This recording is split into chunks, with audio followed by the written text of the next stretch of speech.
সংক্ষেপে কথা বলি। প্রথমত আমরা আজকে মাননীয় প্রধান উপদেষ্টা নির্বাচন বিষয়ে কথা বলেছেন। তিনি বলেছেন যে একটা সুষ্ঠু নির্বাচন করার জন্য এবং তিনি যে ইতিমধ্যে সময়সীমা ঘোষণা করেছেন আগামী 2026-এর মধ্য ফেব্রুয়ারির মধ্যে আগামী জাতীয় নির্বাচন অনুষ্ঠানের কথা।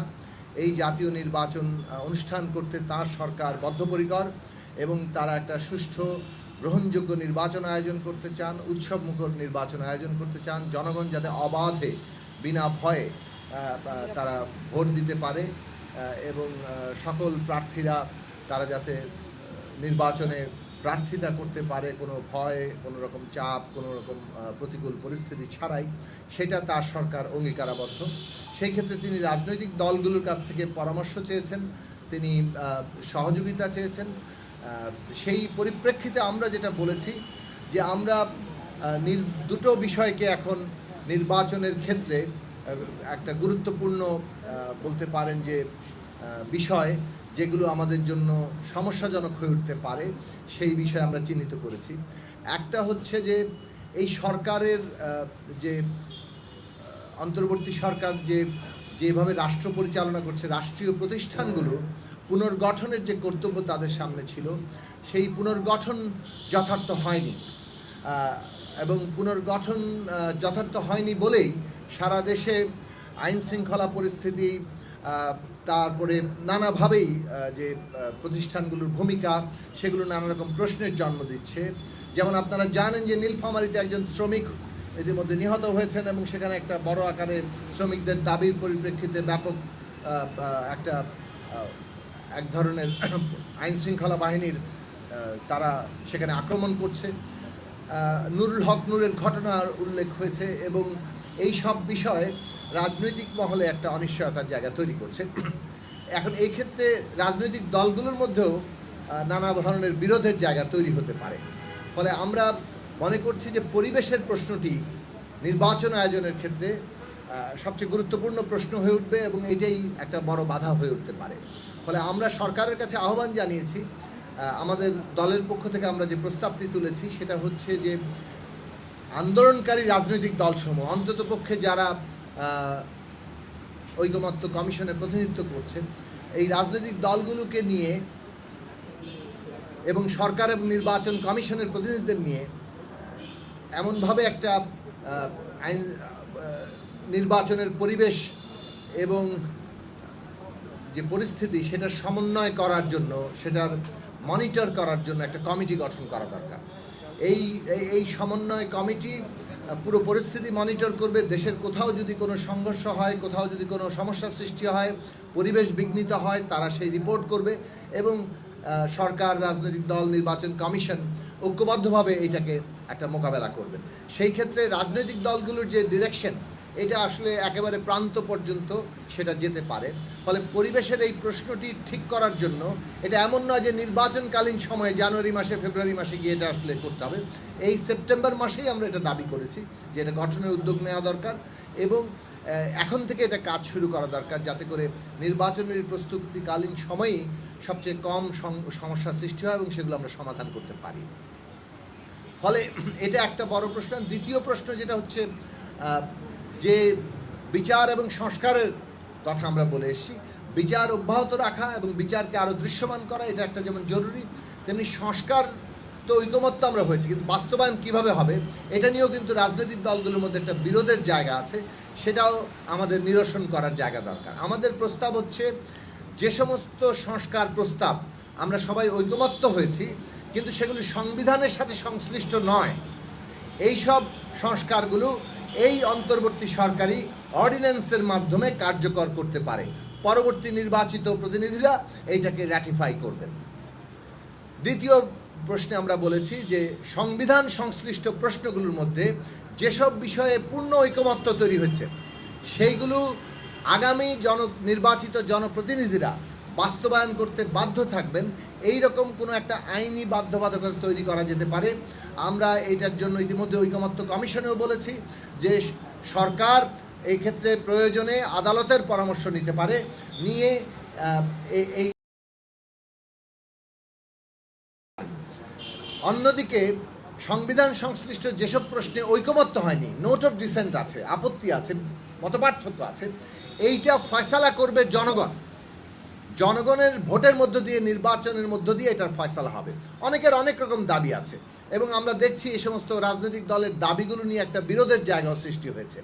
কিন্তু এটা ফয়সালা করবে কি? কেউ কারোর উপর চাপিয়ে দিতে পারে?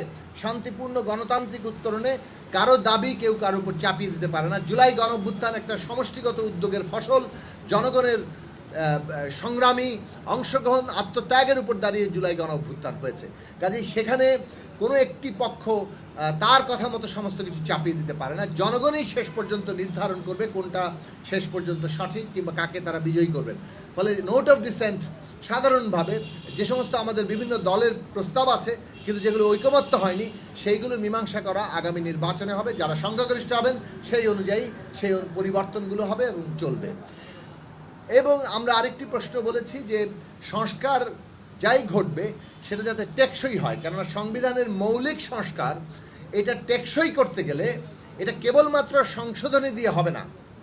অন্যদিকে গণপরিষদের দাবি যারা করছেন, এখানে যেহেতু নতুন সংবিধান লেখা নিয়ে কোনো ঐকমত্য হয়নি, সেটাও আসলে খুব এখানে কার্যকর হওয়ার জন্য কোনো বাস্তবতা তৈরি করে না, কোনো ঐকমত্য নাই।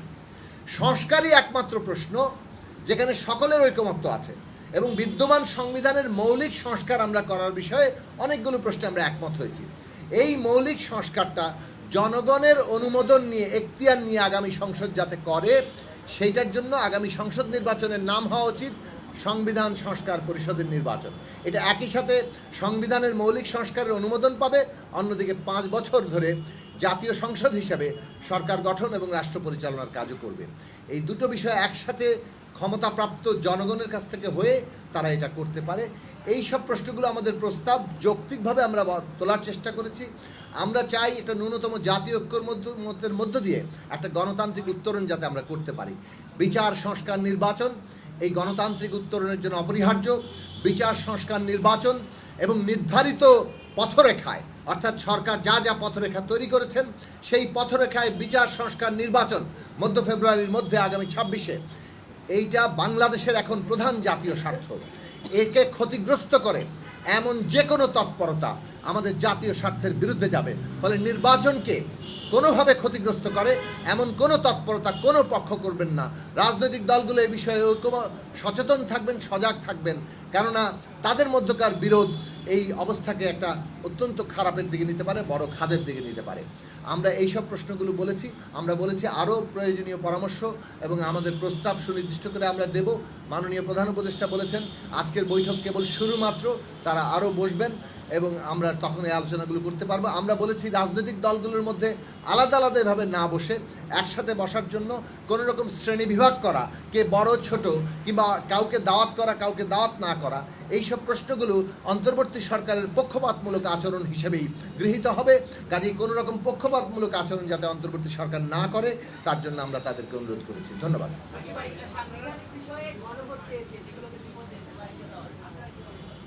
দেখুন, সংবিধান পরিবর্তন, সংবিধান হচ্ছে আমাদের একটা গণতান্ত্রিক রাষ্ট্রের ভিত্তি। জনগণের ইচ্ছা এবং অভিপ্রায়ের প্রকাশ হিসেবে সংবিধান কিভাবে রাষ্ট্রটা পরিচালিত হবে তার মূল কথাগুলো সেখানে থাকে, সেটা মৌলিক আইন কিংবা সর্বোচ্চ আইন। এখন এই সংবিধানের মধ্যে বলা আছে আমরা একটা প্রতিনিধিত্বমূলক গণতান্ত্রিক ব্যবস্থা, জনগণের প্রতিনিধি নির্বাচনের মধ্য দিয়েই আসলে এখানে একটা পার্লামেন্ট গঠিত হচ্ছে। ফলে জনগণের যে সার্বভৌম ক্ষমতা সেটা পার্লামেন্টের মধ্য দিয়ে প্রযুক্ত হচ্ছে, তার প্রতিনিধিদের মধ্য দিয়ে প্রযুক্ত হচ্ছে। এই ক্ষেত্রে এই আধুনিক প্রতিনিধিত্বশীল গণতান্ত্রিক ব্যবস্থার বৈশিষ্ট্য হচ্ছে জনগণের ইচ্ছা এবং অভিপ্রায়ের প্রকাশ এই তার নির্বাচিত প্রতিনিধিদের মধ্য দিয়েই হবে। ফলে পার্লামেন্ট গঠন ছাড়া তার ইচ্ছা এবং অভিপ্রায়ের প্রকাশটা আসলে অন্য কোনোভাবে করা যায় না। হ্যাঁ, বিপ্লবের মধ্য দিয়ে হতে পারে, কিন্তু তখনও একটা পার্লামেন্ট লাগে। নির্বাচন ছাড়া কোনো বিপ্লবী দেশও, বিপ্লবী পরিবর্তনও আসলে শেষ পর্যন্ত সংবিধান কিংবা ইত্যাদি গঠন করতে পারেনি। ফলে গণভোটই করেন আর যে কিছুই করেন, কেউ যদি অর্ডিন্যান্সও করে, তাহলে এই সব কিছুই কিন্তু শেষ পর্যন্ত আমাদেরকে পার্লামেন্টে র্যাটিফাই করতে হবে।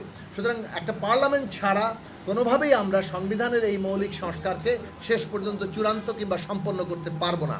অতএব আমাদের দলের দিক থেকে আমরা মনে করি যে একটা সংবিধান সংস্কার পরিষদের নির্বাচনই বাংলাদেশের এই সাংবিধানিক মৌলিক পরিবর্তন, জনগণের আশাকাঙ্ক্ষার প্রকৃত রূপায়ণ ঘটাবে।